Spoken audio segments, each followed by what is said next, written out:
Is my distinct pleasure to welcome Michael Shellenberger to today's show.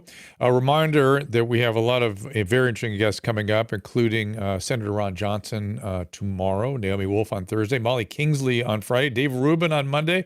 So a lot coming up. Friday and Monday will be, let's see, Friday will be 11 a.m. and Monday will be at 12 noon. So keep an eye on that.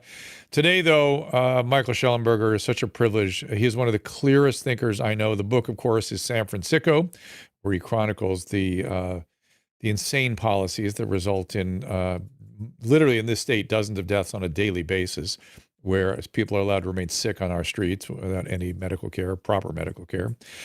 He also has a book, Apocalypse Never: Why Environmental Alarmist Hurts Us All. We'll talk to Michael Shellenberger. If with any luck, I'll have a chance to maybe take a couple questions off of Twitter Spaces if I don't get too enraptured in my own questioning. I'll be watching you guys on the Restream, and of course, we're over at the Rumble Rants. So let's get on with it. Our laws, as it pertains to substances, are draconian and bizarre. The psychopaths start this way. He was an alcoholic because of social media and pornography, PTSD, love addiction, fentanyl and heroin. Ridiculous. I'm a doctor, for Christ's sake. Where the hell do you think I learned that? I'm just saying, you go to treatment before you kill people. I am a clinician. I observe things about these chemicals. Let's just deal with what's real. We used to get these calls on Loveline all the time. Educate adolescents and to prevent and to treat. If you have trouble you can't stop and you want to help stop it, I can help. I got a lot to say. I got a lot more to say.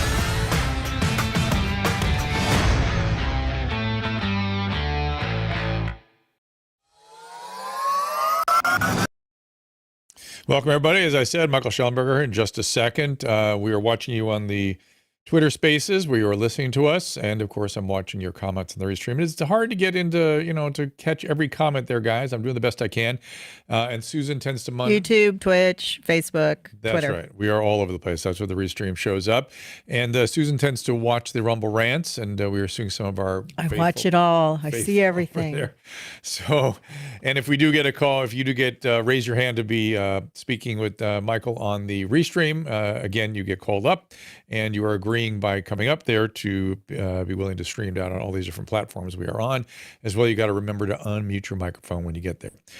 I already gave some of the specifics on Michael. I want to get into a lot more with him here in person. So without any further delay, Michael Shellenberger. Hey, Drew, good to be with you. Michael, great to be with you as well. So good to see you, man. Do you remember our hoofing around? Okay, thank you. That we were trolling around Skid Row in Los Angeles a couple years ago? Absolutely. I mean, look, I owe you a lot. You helped me get on the right path very early on. You had me on your radio show to talk about the Amazon. And then I was like, what's going on with the homeless problem? And you kind of gave me the basic story, which I basically agree with and wrote a whole book about. So, yeah, we go back, at least I think that must have been 2019. So yeah, it's Crazy. been a long, and I don't know. I think it's probably gotten worse since then, but yeah, for sure. Then you and I met in LA and we went around Skid Row and yeah, it's not gotten better. I mean, the reason this happened is the dismantling of the state healthcare system, but the reason it's not getting solved is the insane laws that we have in California that literally prevent us from treating people with brain disorders other than dementia. For some reason, that brain disease is carved out. We can treat that. In fact, we're obliged to treat that one. If we don't treat that one, we're guilty of elder abuse, but okay, patient abuse. Schizophrenic with the exact same symptom profile, they're leading their best life. You can't go near them. You can't dare tell them to do anything, even though they're on the streets and dying at an extraordinary rate. And then again, you're allowed to shoot drugs and steal to support your habit and all that good stuff. And my patients, when they find that out, they come. They'll be here. I assure you, they'll be right over. And they're dying at the rate of about 7 a day just in LA County alone. It's literally an open air hospital without walls and without doctors and nurses. That's literally what we have here. And increasingly dangerous, addictive, intoxicating, and deadly drugs at the center of it. Like that is and no interventions whatsoever. Basically, a process. And in San-Francisco, I describe really the process of reducing any consequences for intoxication in public had been declining since after World War II. But we now, we had, I I had a former police officer who was in charge of the mental health program at the San Francisco Police Department tell me that, she's like, in the old days, if you were a meth head, you would get arrested occasionally and you'd have to go and dry out in the jail. But when they got rid of all consequences for even including breaking the law in multiple ways, open air drug use, public camping, illegal camping, public defecation, when they got rid of all the enforcement of those laws, then people never even had a break from this hardcore addiction. I mean, meth, we talk about it often. I think we focus on the fentanyl because it's so deadly, but, meth is a big part of what's driving the big increases of psychotic behavior. Just on Twitter yesterday, a woman she said, we've been warning the police for months about the homeless encampment outside my child's school. Today, a man was swinging a machete and screaming psychotically at the entrance and had to be arrested, but it took the police officers 35 minutes to get there after they called the 911 line. So, it's a picture of, I was having a debate the other day about which is worse, LA or San Francisco. It's a bit of where you go and whatnot, but both cities are absolutely in a state of crisis and disorder and lawlessness to a large extent. Yeah, and Sam Quinones wrote a book called The Least of Us, where he chronicles how the new meth, the PCP, what's it called? The PSP or something, which is essentially made in a garage rather than out of the old products, is causing inducing psychosis much more quickly. And the other thing we're going to see soon is a rapid increase in meth-related deaths, because meth is a funny drug. It makes you psychotic pretty quickly, but it does not kill you quickly. And when it starts killing people, that's when the asymptote's going to go, the delta is going to go very positive. And Yes. we're going to see just extraordinary numbers of death, because the death from meth is kind of a protean thing. It's heart disease, it's stroke, it's infections, it's vascular, it's all kinds of things. It's not like fentanyl where you stop breathing. It's not one thing. It's a sort of a protean thing that builds up over time. P2P, thank you, Caleb, P2P meth. But I want to know more about your evolution, how you sort of change your point of views and why you think people today seem incapable of doing that. I feel like we are in this weird ideological gridlock.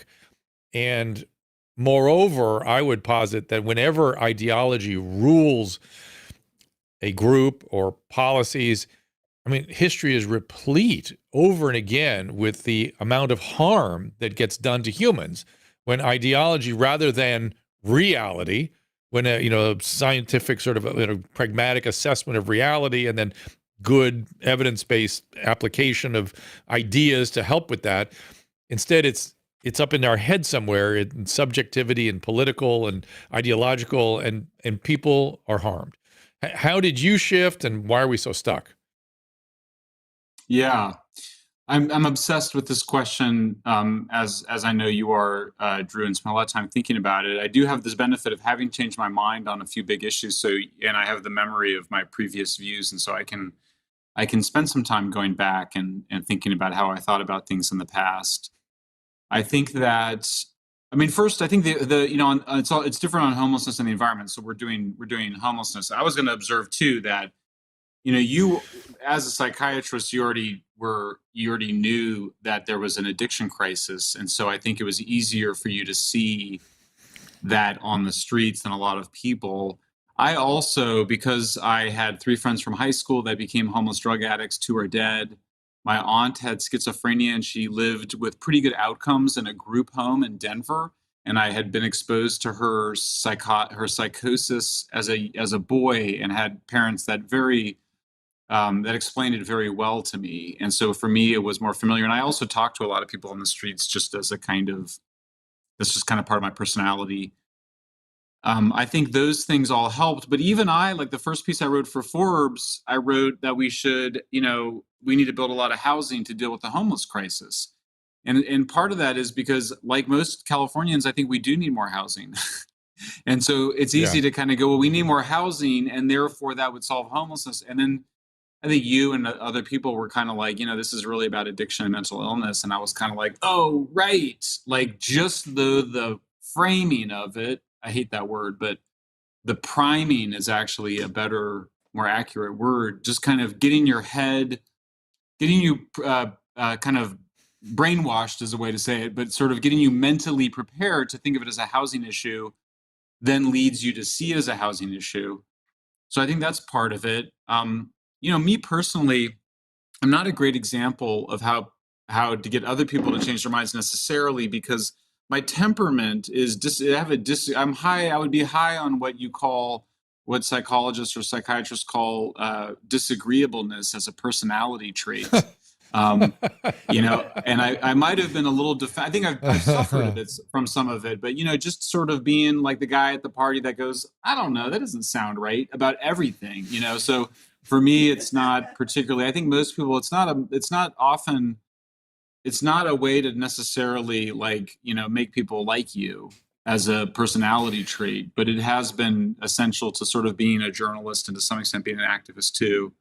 So I would say those were both factors in it. So I want to push back a little bit on sort of characterizing what I do. I was actually an addictionologist internist. So I come from the medical perspective on addiction treatment. I spent 35 years working at a psychiatric hospital. And my reason for understanding what's going on in the streets is not so much that I knew we were in a pandemic of opiates and whatnot. Those are my patients. I know what to do for those people. I'm like a surgeon walking around looking at people with a surgical problem that I could correct, and no one will let me do it.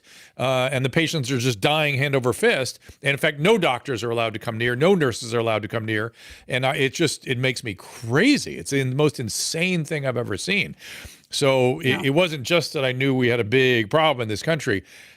I know how to deal with it. I know what to do. I know that this can be better. And so it's preoccupying. The other thing is the disagreeableness. I want to kind of drill into that a little bit. So one of the frequent reproducible observations about men and women is on the spectrum of agreeableness and disagreeableness. And women tend to be more on the agreeable side, and men tend to be more on the disagreeable side, right? Is there anything about that phenomenon that's preventing us from seeing the truth, so to speak? I mean, is it that people that are agreeable don't want to push back, and people that are disagreeable, people don't want to listen to? I mean, is there something there that strategically we could address to help people see the truth? Yeah, well, this is such an interesting question. I mean, I think I'll add one other part of it. I mean, I think there's a lot of reasons why we don't want to change our minds about things. But one of them is that we know that it's dopamine reinforcing now to be consuming information that reinforces our pre-existing beliefs, and I think it's dopamine depleting to discover that you're wrong. So it's almost against your kind of physical instincts. Speaking of addiction, people are sort of addicted to their ideologies and to having their ideologies reinforced. It's a kind of high to discover that you're correct, and it's kind of a downer to discover that you're wrong. Obviously, people do change their minds, and often in the ways that they change their minds changes the world, right? Suddenly everybody decided that they didn't want the Berlin Wall, and the Berlin Wall was down. And it wasn't like, it's kind of some people at the top making decisions, but really it was like people being like, we don't want this anymore. And we're going to actually be brave enough to take it down. So the good news is that we do know that people do change their minds, and also that you don't need everybody. In fact, you only need a small number of people to really start changing their minds. I think broader, it's sort of built, and what that means often is building networks of support for this new truth, or that's what a social movement is. So we've now created California Peace Coalition to advocate for more sane policies, ones that you would totally agree with. And also now the North America Recovers.org, that's the website. And it's a coalition of groups that understand that we're in a serious addiction crisis, and that addiction is a highly treatable psychiatric disorder that can be treated and people can have great life outcomes. And we're starting to do more advocacy. We just urged the president not to do supervised drug consumption sites, and instead to create a recovery-based system of addiction care. So I think building that movement is essential, because then it gives people some safety in numbers as well to recognize the reality on the ground, which is that, we're in an addiction crisis, and that's driving what we call homelessness. Yeah, it is so heartbreaking to me, and and I'm sure you're aware there's not one way to do this, and people are very complicated, and there's multiple sort of intervention, but we have lots of options these days. We have lots of things we can do to help people. Back to the dementia versus schizophrenia symptom profile that I find so bizarre.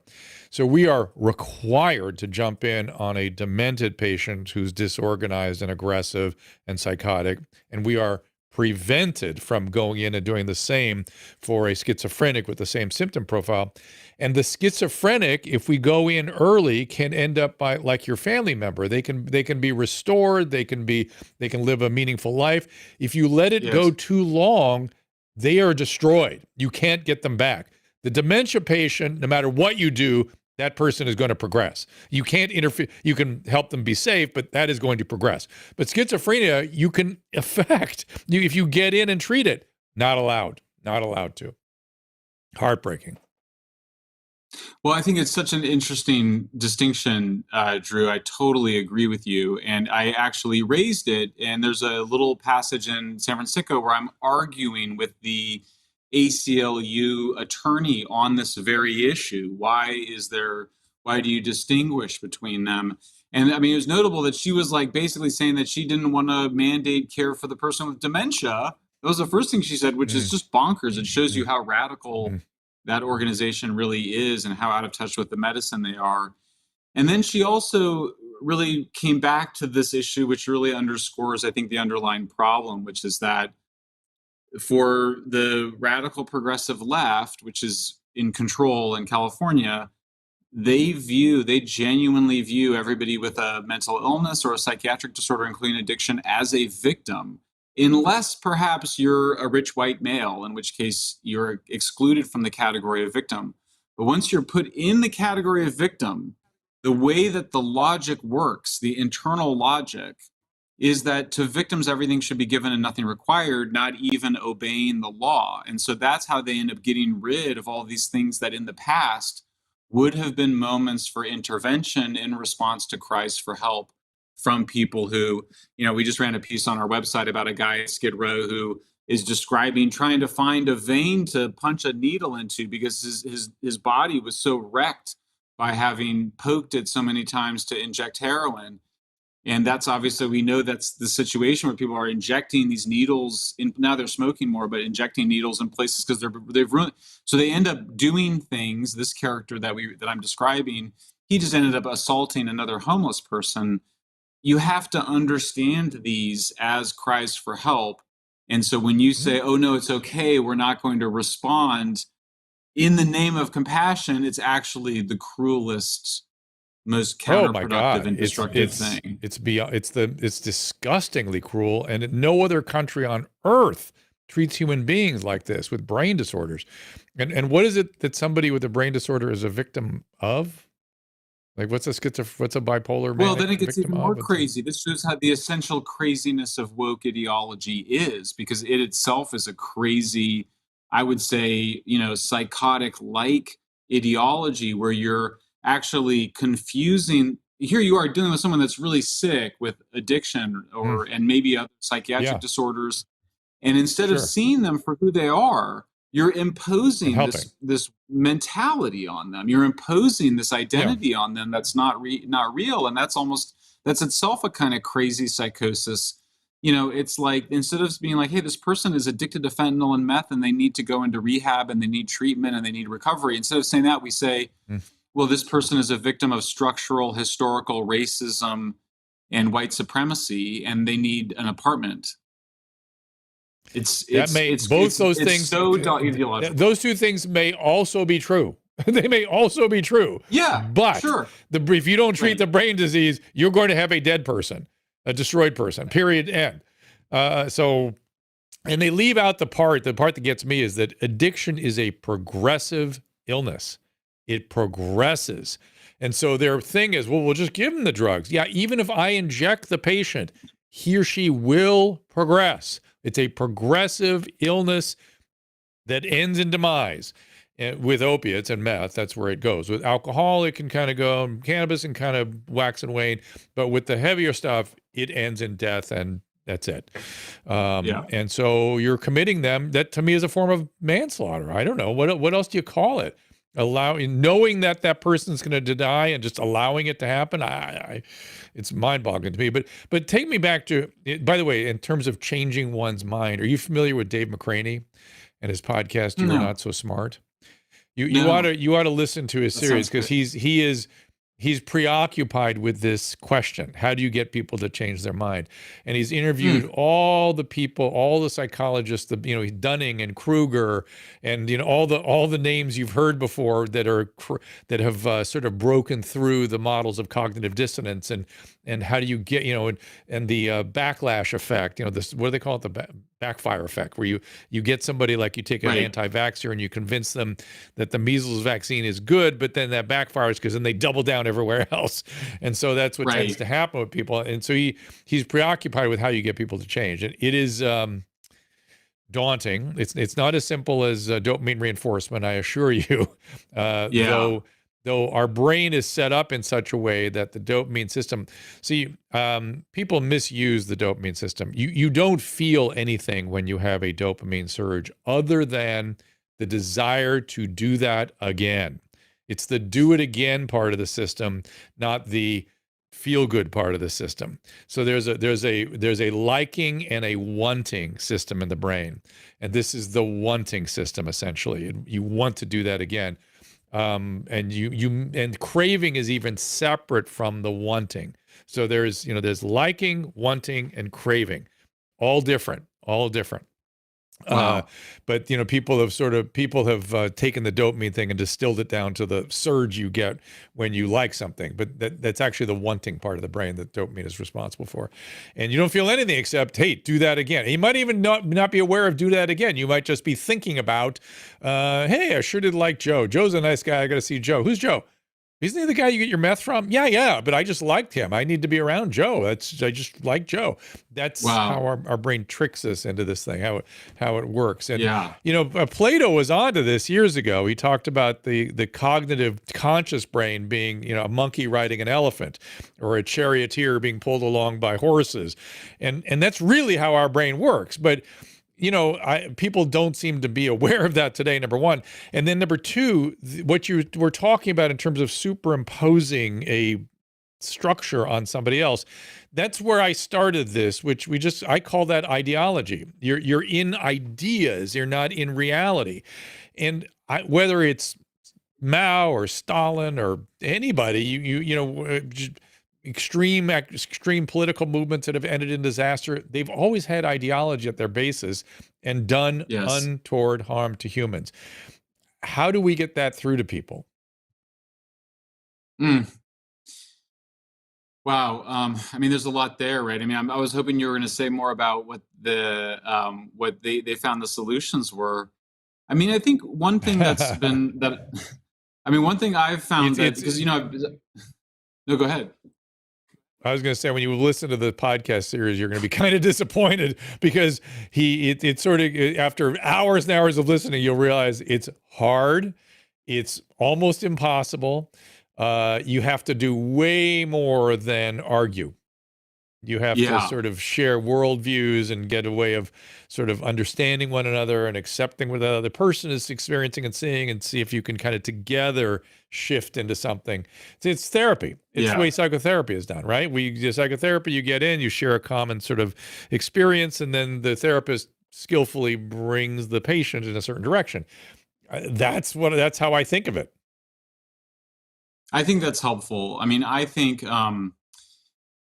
I've been really interested in this. In fact, I'm working on multiple questions around it. I mean, I think one thing for sure, what you just said. So, the San Francisco, of course, it came out October 2021. So it's been out for a year and 4 months. And I think the one thing that was always important to do to prevent people from projecting onto me particular ideas that maybe they themselves feared they had in themselves, namely projecting onto me somehow that I don't care about people on the streets, or that I, am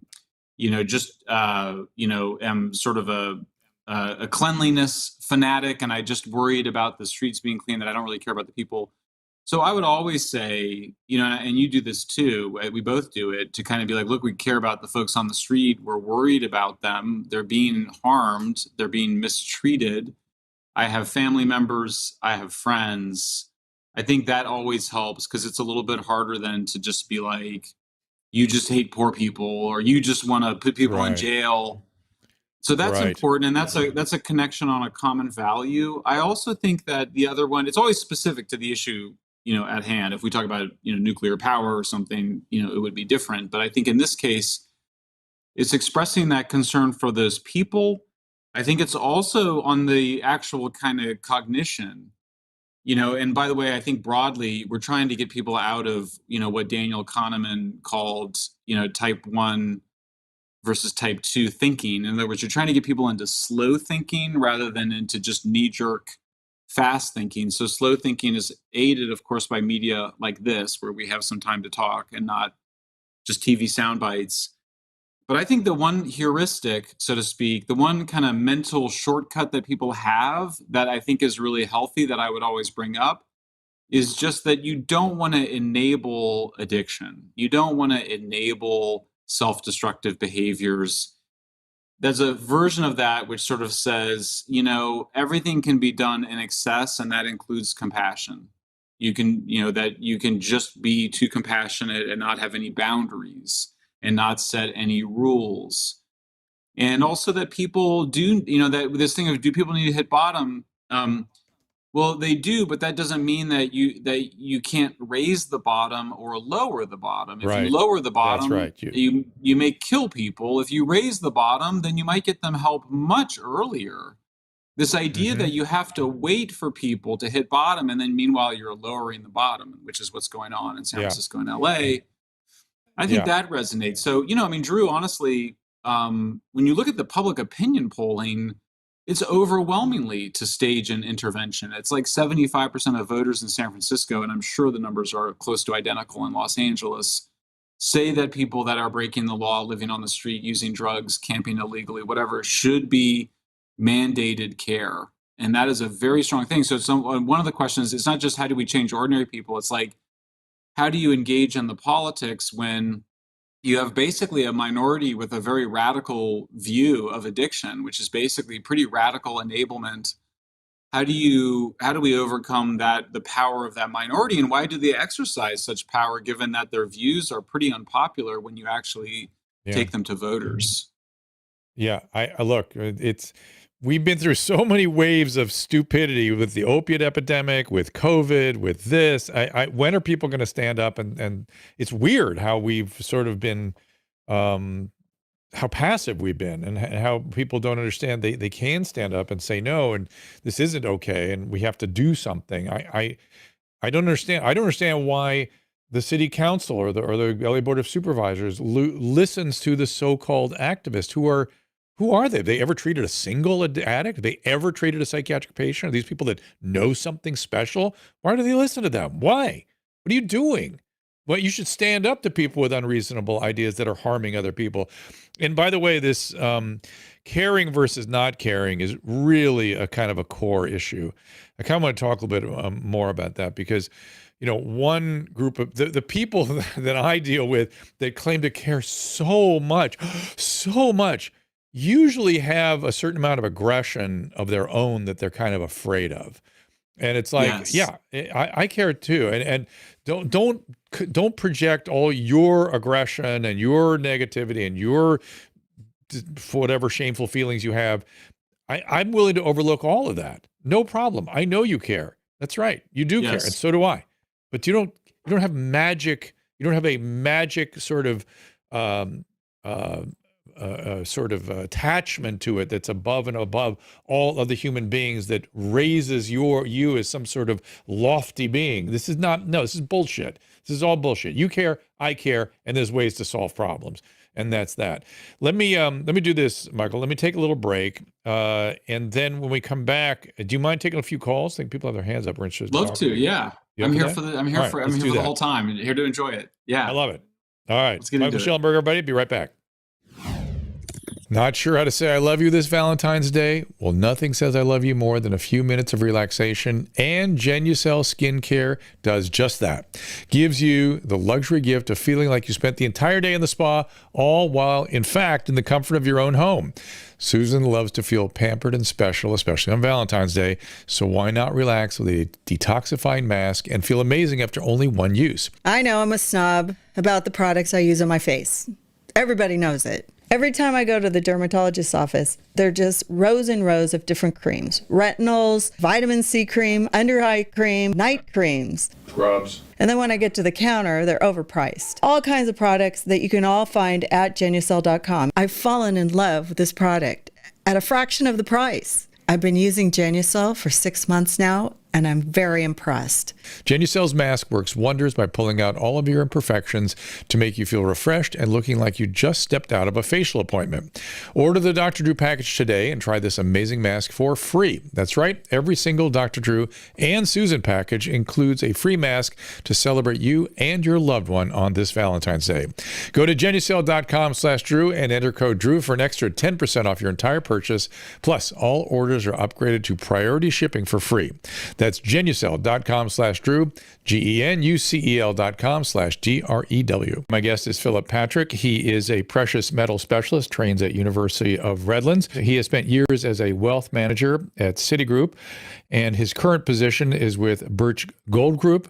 So gold has always been somewhat of a safe haven, particularly in times of great turmoil. Much like our present moment, I imagine. Gold has always traditionally been a safe haven asset. Gold specifically has always been about wealth preservation, right? Gold has always held its buying power. You can look at as far back as you like in history. In biblical times, 1 ounce of gold would buy somebody 400 loaves of bread. And today it does the same thing. So it's a store of value. But I would say in times like this, as you mentioned, it's particularly important when you're dealing with things like 40-year high inflation, the air that's coming out of a stock market bubble. These times in particular tend to drive gold and silver up quite significantly. If things are different, the solution needs to be different as well. So I encourage everyone to get informed, and we have a lot of good information here to help your listeners. Just a reminder, I am not a financial advisor, and I do not give out financial advice nor investing advice. Birch Gold has an A+ rating with the Better Business Bureau, countless 5-star reviews, and thousands of satisfied customers. Check them out now. Visit birchgold.com/Drew and secure your future with gold. Do it now. And we are back with Michael Shellenberger. We're going to take some calls. Before we do, though, I just want to circle back one more time with Michael and ask sort of what's preoccupying you these days. What are your, let me put it this way. When I first met you, or I first met you in person, you were working with the Moms Against Fentanyl Overdose. I forget what the group was called. And you had such clarity. You were like, we're going to get this, and here's what's happening, and here's how we're going to do it. It was so reassuring to me. I was like, oh my God, somebody knows what they're doing, is really in the fight. What is that spot now for you? What is the fight you're fighting that you can see that you can have a significant impact? Yeah, I mean, on this issue, it's this North America Recovers.org. It's a new coalition. It's about 20 organizations from around the United States and Canada. We have people everywhere from Denver to Harlem to Washington, D.C., Vancouver, Seattle, Portland, Los Angeles, all came together earlier this year to basically embrace this recovery-oriented approach to addiction, where that includes an intervention, and also treatment, but really intervention, treatment, recovery. And, the first thing is to stop this enabling of addiction that they're proposing to do. I mean, the main agenda is just to create supervised drug sites where people can use drugs. We're not necessarily against that in every instance, but it should not be put in cities that don't have a proper scientific recovery-based approach to addiction. So that's what we're demanding. And we're so excited because it's just got groups from around the country. And I think the other thing, is just what we're trying to expose with our, my Substack publication is called Public. I'm doing it now with my colleague, Leighton Woodhouse.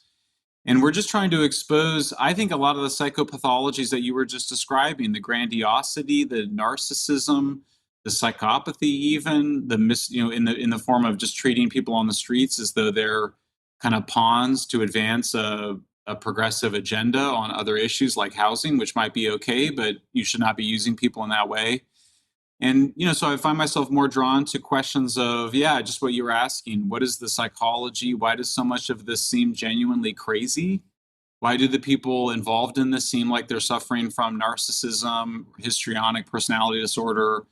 Why is there such a kind of ends justify the means orientation when liberals used to be more known for expressing tolerance and open-mindedness and free debate? Why is there this kind of totalitarian turn on the left? I think these are super important questions. So you can see with my work, it's always been, on the one hand, I'm very practical. I want to have a direct, medical response. And on the other hand, I'm very interested in kind of the politics and the ideology of why people are not doing what every other developed country in the world thinks is the obvious thing to do with folks suffering from addiction. With sick people. Yeah. And again, the corollary to what you're describing in terms of what people with these ideologies, so-called, are stuck with is what's wrong with the rest of us? Why didn't we stand up? Why aren't we saying no? Why aren't we I don't know. And I was around in the 70s when there was a big concern about apathy. Everyone's apathetic. There was kind of a general depression then, I would say. We all sort of collectively were depressed when I look back on it. That's not what I see right now. What I see now is more fear, I guess. Fear of being judged, fear of being canceled, fear of being seen as a MAGA, fear of being seen as a Trump. All these things, if you feel like if you speak up a little bit against these insane ideas, you're somehow, you're immediately way over here. And of course, that's what borderlines and narcissists do. It's all good, all bad, all black, all white. That's in the narcissistic disorders. So then how do you deal with that? How we used to deal with it in the hospital? Show of force. There must be a unified front, and seriously, stop it. You have to have a show of force, and then they're wounded, and they're, I was just trying to help. I just was, poor me. It's like, yes, I know you're trying to help. So are we. Stop it. Now stop it. But we seem to be absolutely paralyzed where we can't seem to do that. And we've got to. We have to. That's such an interesting, I'm so glad to hear you say that. I totally agree. I mean, you have to, I just read this incredible book I'm obsessed with. I'm going to write about it, about the study of how totalitarianism takes root in the culture and in institutions, and how the narcissists and the psychopaths kind of become leaders of these mobs. And he's talking about fascism and communism, but obviously it has a lot of resonances with what we see happening with this kind of dogmatic woke culture, getting professors fired for reasons they should not be fired for, or being deprived funding and all sorts of other things. And what he says is exactly what you're saying, Drew. He says it's not enough to condemn the behaviors morally. It's not enough to be like, that's bad. You actually have to describe the psychopathology of it. You have to do what you just said, which is to say, when you start splitting the world into good versus evil, black versus white, everybody's against you or they're with you.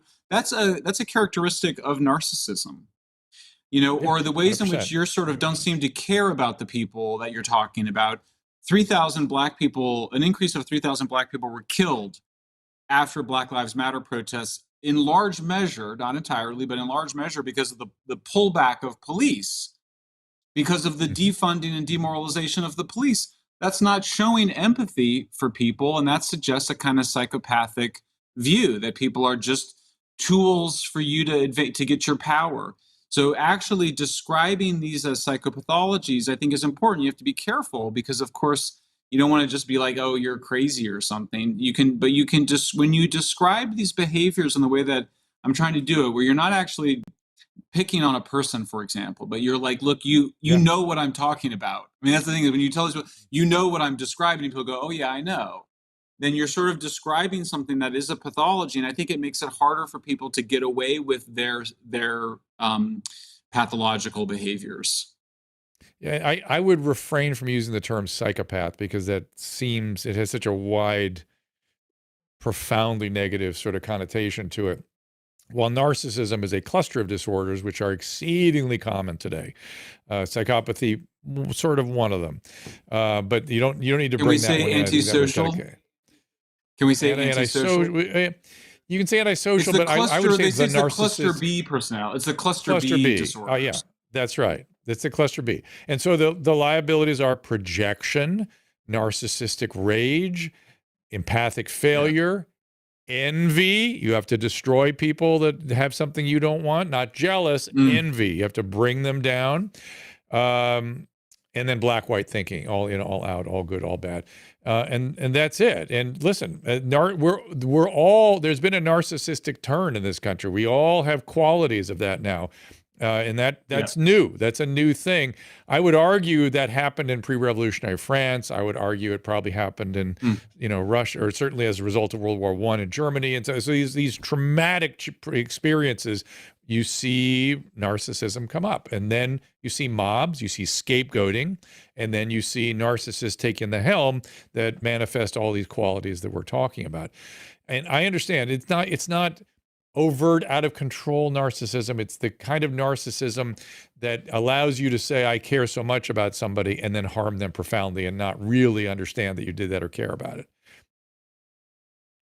Yeah, totally agree. I agree also. We have to be, I'm still, you can see, working out how to talk about it, what the right language is, but there is such a power when you read the cluster B personality disorders and then you see the behaviors of folks involved in these woke movements, including the ones that are keeping people sick on the streets. It's just, you're just struck by what a powerful, perfect description it is of many of those behaviors. Yeah. Yeah, it just is. But again, the one thing that I don't see people doing is what I was just recommending to you for a few minutes ago. I look at these things, I did this for over 30 years in a hospital setting with more severe versions of these same conditions. And I can tell you, they show of force. That's what they respond to. It has to be stop, no. And it's got to be sort of a unified voice of a lot of people. And you're saying 75% of people want this thing corrected. That's a pretty good representation. Let's take some calls here. This is Rob. Give him a chance to come up here. There we go. He's connecting. Rob, you are on with Michael Shellenberger. Wow. Right, so full disclosure, there's been so much talk, and I have ADHD, latterly diagnosed because of lockdown, that my mind wanders. But what a lot of what you've been talking about is amazing. Again, I have addiction issues. Addiction was absolutely compounded by lockdown and what we did to people through that process. Of course. When you're talking about narcissism, predictably, and when you're sorry, I just want to big up as well. Mm-hmm. You're a big voice that I listen to, and I think Michael P was also on a Pandata web Twitter space the other night. Listened to him. So Twitter is another addiction. Mm-hmm. It's difficult to find yourself in a world where you feel so hurt because morally you have the upper hand, but no one else is listening. And it's you can drive yourself to some weird spaces. I mean, imagine knowing everything that you think, that I think, that other great voices that were silenced, that were shut down, that could not get a voice in the mainstream media. And you're going, but listen to these guys. This is part of society. We are a society. We should all be together. Everyone should be heard. Agreed. And imagine hearing that, and then realizing that actually you've lost your faith in the world, you've lost your faith in the system. Whereas previously you thought you did not live in a corrupt country. Now you're going, well, stuff is going on, but none of it makes sense. So, then there's the narcissistic view of, as you were just talking about. Am I just a narcissist? Why can no one else see this? Why do I have to have people? Okay, Rob, I'm going to slow your roll a little bit because I got something to say, and then I'm sure Michael has something to say to you too. It's like, if you have addiction, you need to deal with that. And I will tell you what you're really describing from the standpoint of, I'm not saying everybody has this particular issue, but I know what you're talking about. It's something that we can characterize, and I characterize it this way because it helps people to characterize it this way, as a spiritual crisis, okay? A problem of the spirit, as they say in the programs of recovery. You can find solutions to that in 12-step programs. You can find with clergy and church and people of like-minded sort of philosophies maybe, but it is with other people and in connection and communion with other people, service to other people, building with other people, sort of spending time with other people, get out of your head, get with others that are sort of maybe not like-minded necessarily because you want to kind of see yourself through a new pair of glasses, but some way to restore your faith, restore your hope, and restore your willingness to sort of be vulnerable with other people. Michael, what do you say? I think you said it perfectly, Drew. Right, I'm going to just reinforce what you said. And it makes me nervous when you say, this is back to Rob, that you've now been diagnosed with ADHD. All my patients have ADHD. And if you treat them with a stimulant, you can get into very, very, very serious trouble. So be very careful with how you are being treated. I understand how problematic the ADHD part is, but addicts, pretty much all, have ADHD. And one of the dirty little secrets of that sort of wave of diagnosis of attention deficit type disorders we have, lo and behold, people that have trauma are at very high risk for ADD, ADHD, particularly in childhood and later in life. So sometimes it's addiction, sometimes it's trauma, and sometimes it's a concentration disorder. But you really make sure the core issues aren't sort of undermined by going after the concentration issue. Bring somebody whose name is Dill Scout. Let's see, bring him or her up here. There we are. Go ahead and unmute yourself, Dill. Anybody else who's interested in coming, just push the would like to speak button and I'll bring you on up here if you want to ask Michael any questions or myself. We're of course on Twitter Spaces where we take these calls. Dill, you're still muted there. You have to click on the mic in the lower left-hand corner. There you are. You were in the middle of a sentence when I heard that I was speaking. Quite all right. So I wanted to hear more about the ADHD thing. Thank you. Okay. I'm done speaking. What's up? You said what I said, and I won't do it in public, sir. You said what I said. I won't do it in public. I'm sorry, I'm not quite getting it. So you want Adderall. Sir. Oh, yeah. Adderall. That's all I have to say. Yeah, be careful with that stuff. Be very careful. I'm not exactly. I never say don't do X, because people are very complicated. I have some super complicated polydiagnosed addict patients that get on medicines I'd rather they not be on, but you're weighing a lot of stuff out. But particularly early on when you're just sort of coming to terms with your addiction, it can really derail you. So Josh, it's Michael Shellenberger up here. Josh? Oh, sorry. Hey, Dr. Drew. Hey. So I just wanted to say something about the people on the street and why it might be so difficult to help them. And it's because sometimes people we think of psychotic actually have something interesting to say, and it might be something about the culture that we live in that might be hard to accept. And yes, they're crazy, or shouldn't use that word, but yes, they're schizophrenic, say, but the schizophrenia isn't completely gone. In other words, there's truth in it. And the truth is a commentary on the way all of us are living and the lives that we like. But Josh, you're making a gross generalization. I mean, some schizophrenics are literally, they make no sense. Like literally the words don't connect. They're so psychotic. And so I would use the analogy of a dream. I mean, we go to bed at dream at night. We have crazy dreams. We don't know what they mean. Mm-hmm. That's how it is for them. But sometimes there is truth in it. There is, you know what I'm saying? Yeah.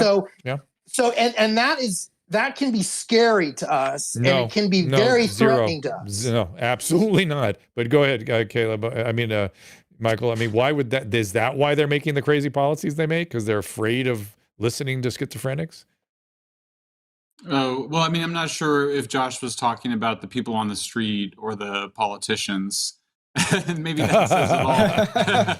Yeah. I mean, certainly I agree. I mean, the people on the street when they're in psychotic episodes, yeah, it's like listening to somebody describing their dreams. It's often very disjointed. You know, there's a lot of, talk of what's in the news, aliens, but, when they're because UFOs are in the news, but my aunt, thought that the president was communicating to her through the television set, or that she had some secret relationship with famous celebrities. I often see, and I often hear a lot of, it's an interesting subject. I often hear a lot of sadness and expressed in those psychotic episodes, and also some illusions of grandeur too. Where people are alive, have people tell me, I've worked out string theory, or aliens are talking to me. Yeah. But the grandiosity becomes defensive. That's and I personally, we each have our own sort of cross to bear with our own personalities, and we work with certain kinds of like borderlines and narcissists. I work great with them. I really like working with them. Schizophrenics, I do not, specifically because of the grandiosity and then the paranoia too. I don't like things that can't be reasoned with, and so paranoia is fixed, and the grandiosity pushes you away. It's like, I don't need you because I've got the solution to the world. I've got all the answers, and it's like, oh, it's very hard to be around that. Yes. We've got a bunch of questions coming in, so let me, this is, gosh darn it. This looks like Drew also. Drew wants to come in.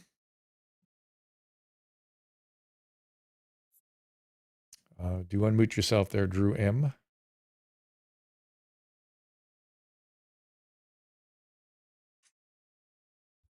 Looking at other, and by the way, before we get Drew up here, narcissism is not the sole domain of people on the left or the wokes. I mean, if you're, if you're not calling Donald Trump a narcissist, you're missing an opportunity to point one out.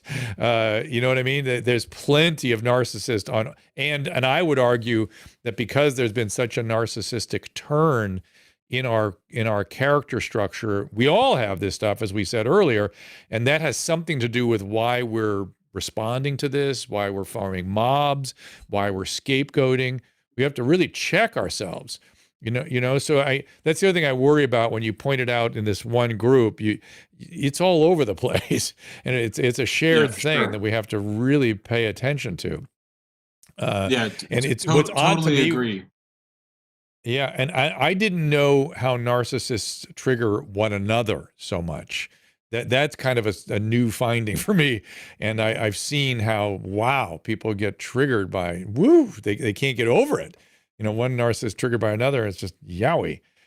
Drew M, I'm gonna put you down I'm gonna put you back in the main thing here because you did not seem to come to the microphone. And I will take dopaminergic in here. We happen to have been speaking about dopaminergic systems in the medial forebrain bundle. Yes, what's up? Whoop. Hey, Caleb, what happens when the mic goes back on mute? Is that our end? No, it's on their end. It's they pressed the button, but they probably pressed it too quickly, so then it's like a double tap. So Twitter just needs to improve their. So they're trying to be so good. You need to hit the mute button again, dude. Yeah, they're trying. No, I know. I'm not muted. It's just that there's I'm in Asia, so there's a delay in Twitter. Once you make a request, what happens is you get approved on our side, and then there is a delay before the mic gets activated. So, thank you for that explanation. I knew there was something because it didn't make sense that people weren't. No, it's an automation. It's an automation on the Twitter side, clearly. What's going on there? So my question was in relation to this sort of behavior, but at corporate level. I've listened to Dr. Ansi Malhotra talking about psychopathy. Or psychopathic corporations. And my question was, isn't it the case that once you have a group of people that self-select with certain traits, and then they tend to hire people who function well with them, within corporation. And that we'll just take pharma because I think that's the one that we have right in front of us as an exemplar of, or a counter exemplar of what corporations should keep themselves in checks or not. What happened if then over time an institution self-select for people with this kind of traits, even if they're kind of functional people? Well, let me reframe that and sort of pile on what you're saying. What if institutions and organizations organize themselves in such a way as to behave as though the entire group's general character structure is of a narcissistic or psychopathic nature, right? You don't all have to be narcissists for that to happen, but you do have to be able to follow a narcissist for that to happen. And so one of the things that sociopaths and narcissists do is collect people around them to do their stuff. And as we just mentioned, other narcissists it doesn't usually work. They trigger each other. They fight with each other. So there's certain fittedness. The narcissists get the codependents around them that had narcissistic parents themselves. And so they're sort of what Dr. James Masterson used to they call them like backdoor narcissists. Like the narcissist system is all suppressed and you subjugate yourself to the other person. And that system then becomes highly narcissistic. But yeah, that definitely happens in systems. I'm certainly no expert in this. Michael, do you have any thoughts on that? Well, no, I mean, I was thinking also about how, I think to your point, there is this concept of healthy narcissism, which is probably worth mentioning that for if sure. you don't have healthy narcissism, then you're going in the other direction of some amount of self-hatred. And I think even there's a book out I love that I started recently called The Wisdom. Yeah, exactly. Or too fearful, maybe too neurotic. I mean, there's also there's a good book called The Wisdom of Psychopaths, which argues that all of these cluster B disorders are spectrums, and that these there's like really high performing psychopaths. You mentioned politicians are a famous example. Surgeons are another example. I mean, Hollywood obviously is a festival of narcissism, and you wouldn't expect it to be any different.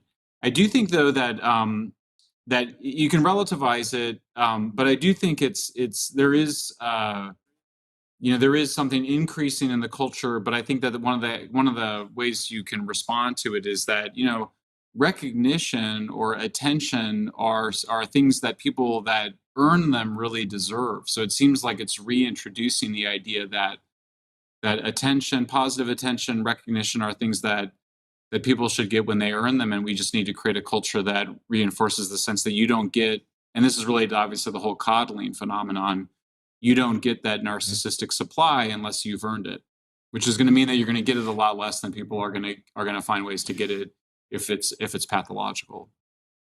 And what you were describing there is what we call a pro-social psychopath. Pro-social psychopaths, although they don't appreciate that you have feelings, can actually do a lot of good. They can be moral philosophers they have a compass that's literally outside of themselves. We have moral intuitions. They don't have moral intuitions. To them, it's like a scale, and they just weigh it out and they act accordingly.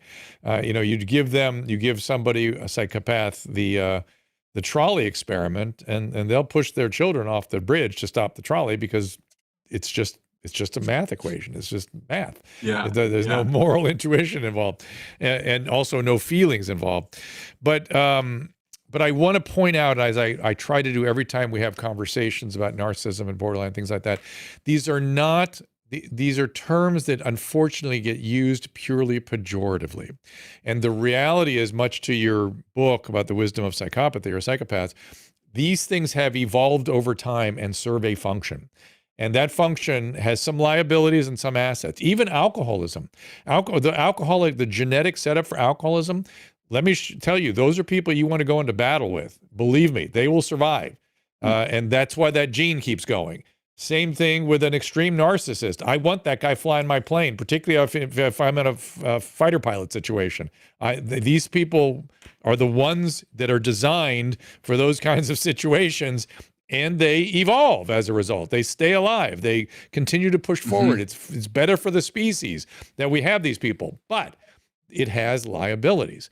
And those, we have to be very, very clear and honest about those liabilities and manage them and understand how to manage them. We've gone too far. It's these swings that we get into that are the problem. Like, look, Michael, I was aware of this. I've said this many, many times, that I watched the narcissistic turn. I was working in a psychiatric hospital in the early 80s. And when I got there, everyone gets a diagnostic sheet when they come in, and there's something called Axis 2. And I used to see all different Axis 2 disorders. Everybody had a different one. By 1989, 88, everybody had cluster B. At least it seemed like it was all cluster B coming in. And by the 90s, it was only cluster B. And it was 3: borderline, narcissist, psychopath, or a sociopath. That was it. And from then on, that's all we saw in the psych hospital when there was a major Axis 2 diagnosis. And so I knew it. I knew it was happening. I saw it happening. I used to develop management styles for it and what we do with it. And trauma was the underlying thing. All these people had childhood trauma: abuse, neglect, physical abuse, sexual abuse. It's there. Addiction in the home, violence in the home. We went through a pandemic of that stuff, and we were in massive denial. And it affects how we develop and how our personalities are put together. So there's no doubt that this has been happening. And as a result, now we have to kind of deal with that. We have to be realistic about how that affects us and, who we are. And when we go excessively one way, as in response to that cluster B sort of wind I was seeing, I also noticed that in the courtrooms, in the courts in the 80s and 90s, the borderline patients just took over the courtrooms. They were remember all the so-called frivolous lawsuits in the 80s and 90s? Remember that? And the attorneys didn't realize what they were dealing with, and they had to actually get educated about borderline disorders and about narcissists and cognitive distortions and this stuff. And it took about 20 years, but that complete takeover stopped. The frivolous lawsuits, slaps and things like that were developed to put people, so they couldn't just use the court to act out their psychopathology. Unfortunately, now the political system is where people act out their psychopathology, and we have to come up with some solutions for that as well. And it's people like you that I'm looking to sort of come up with some solutions. I'm not sure what it is.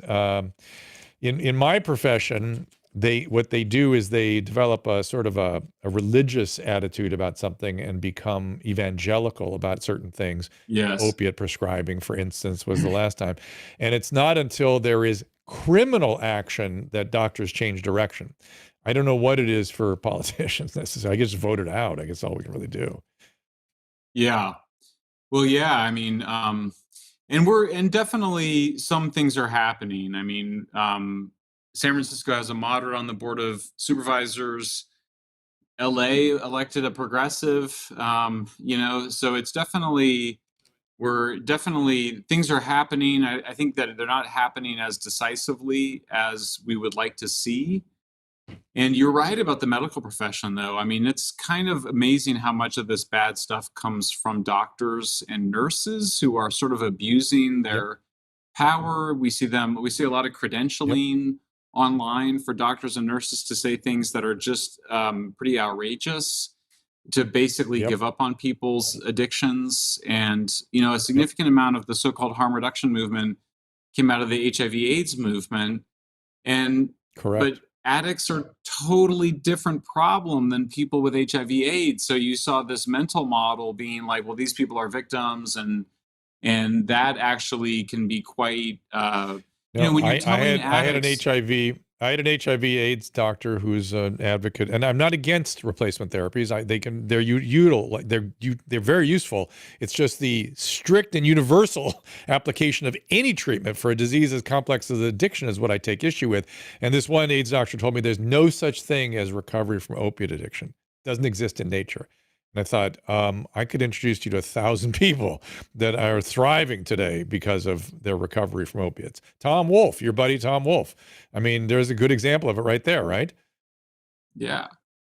Well, the pessimism feels like it's in service of a kind of desire to control. And I think the picture I kind of have is of the Kathy Bates character in the movie Misery, the Stephen King, based on the Stephen King novel, or a little bit, I don't want to go this far, but you get a little bit Munchausen syndrome by proxy. It's kind of like, we're going to take care of you. And in that sort of, Yes. but not in a way of actual, there's a unhealthy, is almost like a violation of, is an over-involvement in the sick person rather than a healthier distancing like the kind you're describing, which is to say, hey, no, wait a second. We're going to say no to this kind of crazy, line of thinking, and we're going to interrupt it, and we're going to talk back to it. No, it's a lot of this kind of baby talk, enabling, treating addicts like they're children, but actually children, like spoiled children. Oh, you want to camp here on the sidewalk and smoke fentanyl and meth all day and you don't want any consequences? Oh, what's that? You want things brought to you. I mean, this was the whole trend among service workers was, well, the people on the streets, they just say that they want us to just bring them things. They don't want to have to get out of their tents. I mean, that's just insane, right? This thing of we're going to just go and look. We might as well hook them up, like turn them into vegetables. Even right. I am in favor of needle exchange programs, not needle giveaway programs. So you're not even allowed to ask an addict to bring a needle back to exchange it for a clear. You're not allowed to ask for that. You just must distribute. And right. That's not, you have to ask. They need that. The other thing, I'm not against, I'm not against shooting galleries and things like that, or people want to drink or shoot heroin or be given heroin, whatever it is, so long as there are professionals there using motivational enhancement techniques to get those people enrolled in some sort of process. Otherwise, it will progress and they will die. You have to understand that progression. But, who are we to say, Michael? I mean, we're just, here trying to help. And we're bad guys. We want to incarcerate. And I'm not even, by the way, I'm not even in favor of mandated treatment. I believe I know how to do it in such a way that you don't have to do that. You don't have to do that. There are techniques, there's ways, but you got to do it. You have to do it, and you have to ask them to do something. You ask them to do nothing, and you get nothing. You get death. You get destruction. You get demise. And it's kind of an interesting thing that people don't seem to, denial about human nature, denial about illnesses. It's really weird. It's so crazy to me. Well, yeah, I mean, really, denial of human nature is a big part of what totalitarian regimes are about, and about trying to remake human nature. I was just going to say, too, I think that we've left out of the conversation here is that the residents of cities also have rights, and they have the right to walk down the sidewalk safely. They have a right for their children not to be exposed to such self-destructive behaviors. And I think it's that intersection between asserting the rights of citizens in cities that allows for us to get the folks on the street the help that they need. Michael, if I had met you like 8 years or 10 years ago, what was your political persuasion? What was your thinking? And again, take me a little bit, we'll wrap up back at this spot again, a little bit through how it changed, just so you can model that for other people. Maybe the biggest is, particularly on this issue, was really getting out of the idea that there were just your political orientation. How did it shift? How did you go from, I would say you were probably ideological. You probably had some of these things. How did you shift out of it? Why did that happen? I mean, the biggest issue was nuclear power, because once you realize that nuclear power is good rather than bad, then it's such a radical shift of mentality. And that really brought me on the search to understand why had a certain group of people misled so many other people about this technology. And particularly, why was there sort of an apocalyptic, why is there such a kind of religious quality to so much progressive ideology, including climate alarmism? And that then, I think then kind of it was easier it took me 20 years really to get over that sort of apocalyptic environmentalism. And then afterwards, I think it was much easier to see that progressives were doing something similar, not the same exactly, but something similar on these issues of crime, drugs, and homelessness. And that it really was about kind of mapping a religious view onto things. So, some of it's definitely getting older. Some of it's, getting, more mature and doing your own personal work, speaking of psychology, and not not needing particular psychological needs to get met by one's ideology, and getting one's psychological life needs met through, healthier means, and allowing for a more objective view of these issues. So it's there's a lot to it, obviously, because I've been politically active for over 25 years, and so it's been a slow process and a lot of little steps. In that process. Was there a moment of sort of where things rushed in? You're like, oh my God, how am I I'm going to lose my friendships. The community is going to judge me. What was there like a moment where it's like, oh my God? Oh, for sure. I definitely on nuclear, and then I think more broadly on climate, and sort of being like, it's really a lot more like the fears of overpopulation. It's not to say that there weren't, because there were some problems with too many people and not enough food. But the ways in which those issues became so exaggerated and manipulated that it really was like, oh gosh, because climate, I would say climate, race, and sort of maybe trans issues now are kind of the formal catechism of liberals. And if you express any dissent from a pretty dogmatic view on those three issues, then you're a heretic who in some ways is asking to be scapegoated. And so you realize you're going to be scapegoated if you express these issues publicly. And I think that's a moment where you have to decide that you think expressing the truth is more important than maintaining your status on the inside of that community. That's hard. That's I've said this before. It takes courage, and it wasn't a word I was using 2-3 years ago, but it's on the tip of my tongue.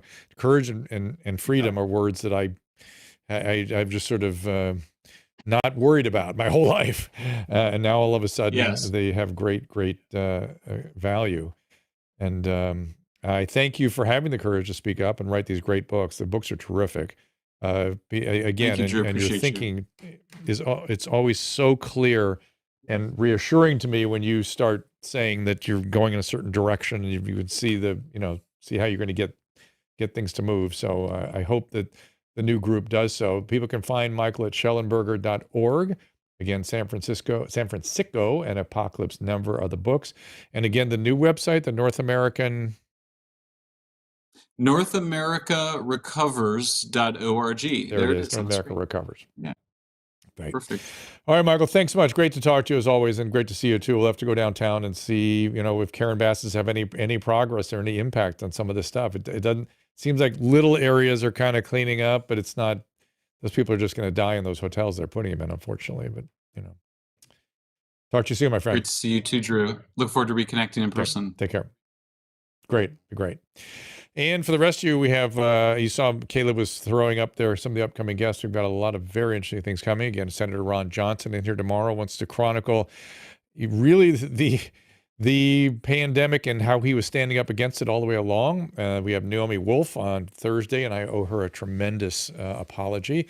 Molly Kingsley is in Great Britain, spearheading a lot of the action against what's happening with children, let's say. Dave Rubin on Monday. Those shows are early. February 10th is 11. February 13th is 12 o'clock. Dr. Jessica Rose in here on February 15th, and she's got a lot of information, as well as Brooke Jackson. The 15th, I'll be coming to you from Austin, and the 22nd from New York City. But Kelly will be in her usual position, and hopefully won't have any technical problems. Caleb, any thoughts before I wrap this thing up? No, it's always great to hear from him. I've been following him since I saw him from Michael posted on your Twitter. Yeah. It's very interesting. I wish someone would step in and just realize it doesn't seem like these activists have ever met an actual homeless person. It's just people that need help. You can't just give housing to a child and expect them to go and take off and thrive. You need somebody to give them some sort of a foundation, and you can't really start with a foundation if you're just wrapped up in your addiction that you don't even know where you are. Like it's not compassion treating for them to just throw them into a situation. Differently. Treating brain disorders any differently than we treat any other organ system illness is immoral. Strictly speaking, it is categorically immoral.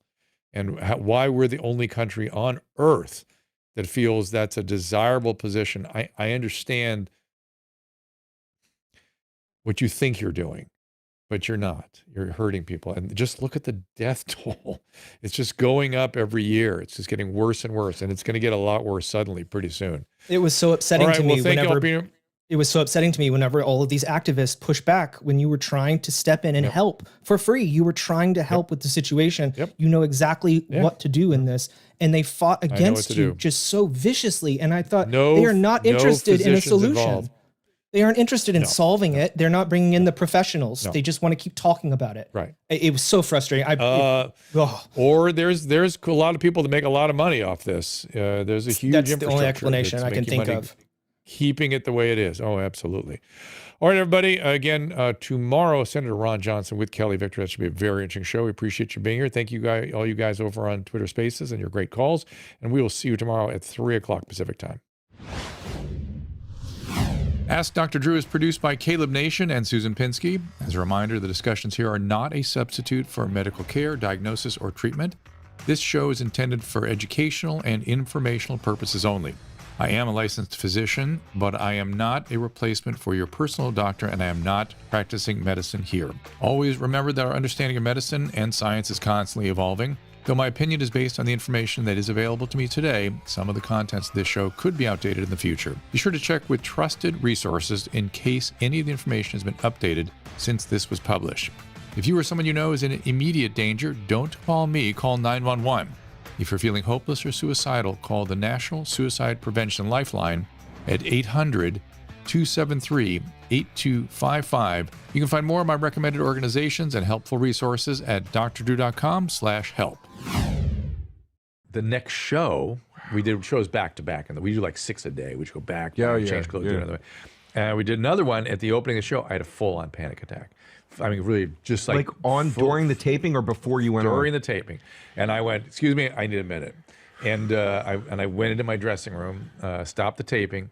Adam comes in there and he goes, if I have to spend 10 more fucking minutes in this studio because of you, I'm going to fucking kick your ass. Get your ass out there. I'll carry the show. Shut up. Get your shit together. I don't give a shit what you're feeling. Just get on that set. And it worked. I was able to get, he just screamed. And now he claims that now the way to manage all panic attacks is just bust balls on the person that's having it.